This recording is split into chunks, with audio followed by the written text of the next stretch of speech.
ஒன்று ரிலீஸை தள்ளி போடுங்க, இல்லைனா பாட்டை வெட்டிருங்கன்னு சொல்கிறாரு. அப்பொழுது நானும் இசையமைப்பாளர் MS விஸ்வநாதனும் எங்கள் அப்பா கிட்ட நேராக ரூமுக்கு போனோம்.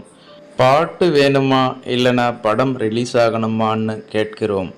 படத்தை தள்ளி போட முடியாது, அதனால் பாட்டை அவர் சொல்கிற மாதிரி எடுத்துருவோம்னு அப்பா சொல்லிட்டாரு. நானும் இசையமைப்பாளர் MS விஸ்வநாதனும் இந்த பாட்டு அருமையாக இருக்கு, இதை வேணான்னு சொன்னால் நான் ஒத்துக்க மாட்டேன்னு போராடினோம். அப்பொழுது உடனே டைரக்டரை வர சொன்னார் அப்பா.